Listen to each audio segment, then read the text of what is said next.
To my incredible audience, thank you for joining me in this deeply personal tale. Your support and willingness to connect with these stories mean the world, and I'm honored to share this journey with you, hoping it resonates and inspires. Discovering my spouse's infidelity felt like a surreal nightmare, a truth so jarring it seemed to belong to someone else's life. Yet, it was my reality, my marriage, my heart that shattered. The revelation came through a carelessly unlocked phone, exposing a thread of messages with words that seared themselves into my memory. Last night was unforgettable. I'm counting down to our next moment. Those 10 words unraveled a decade of devotion. When I confronted her, she didn't flinch or fabricate excuses. With a chilling calm, she admitted, "I stopped loving you years ago." No remorse, no tears, just a dispassionate shrug that wounded me more than the betrayal itself.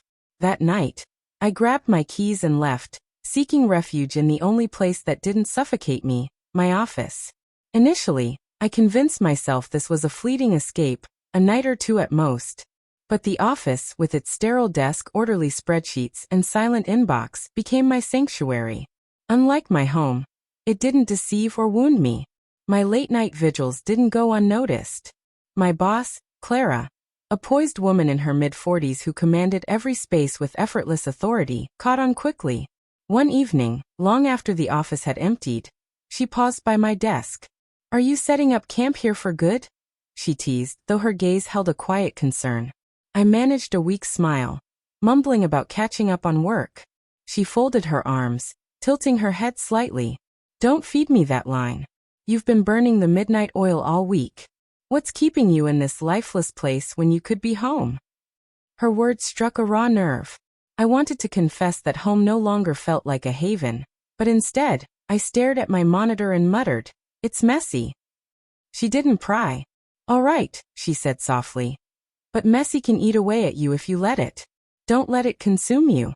With that, she walked away, her heels echoing in the quiet. Clara had a gift for seeing through facades.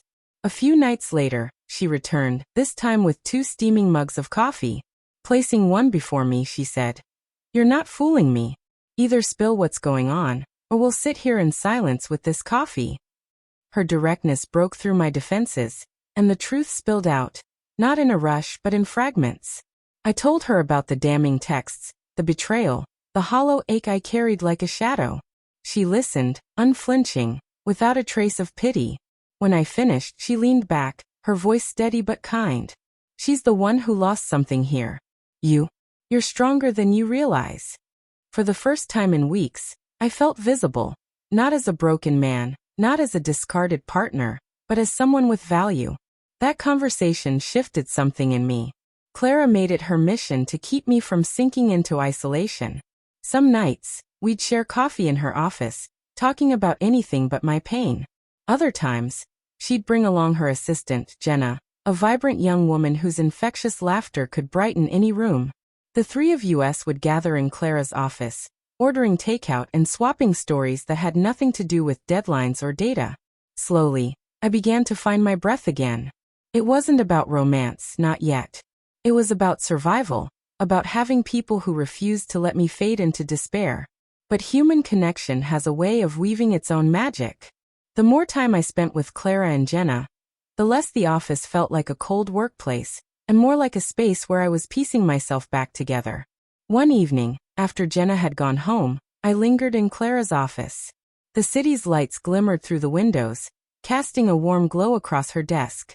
We sat in comfortable silence, nursing our coffees, until she spoke. "You can't keep torturing yourself for her choices." I looked at my hands, the weight of her words settling in. "I don't even know who I am without her," I admitted. Clara leaned forward, her eyes both fierce and gentle. "Then it's time to discover who you are." Her voice carried a challenge, not pity, a call to action I hadn't heard in years. My wife had stopped seeing me, stopped caring, stopped acknowledging my existence. But Clara? She wouldn't let me vanish. That night, she stood, walked around her desk, and said words that still linger in my mind. "Come with me instead."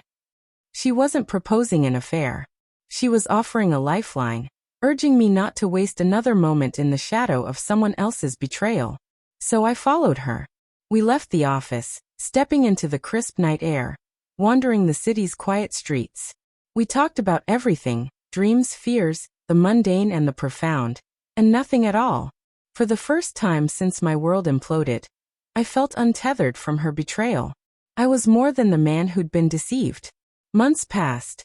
Eventually, my wife reached out, tears in her eyes, claiming it was all a mistake, begging for forgiveness. Once I might have crumbled. But Clara's words echoed, "Come with me instead." Not with her, not with anyone else, but with life itself. I told my wife no. I told her I deserved more. When I ended the call, the silence that followed wasn't oppressive, it was liberating. Clara and Jenna didn't rescue me, but they reminded me of my own worth. They showed me that betrayal doesn't shape who you are. What you choose to do afterward does. My wife's infidelity was the beginning of this story, but the ending? That's mine to write. And I chose to step forward, into a life that's mine to define.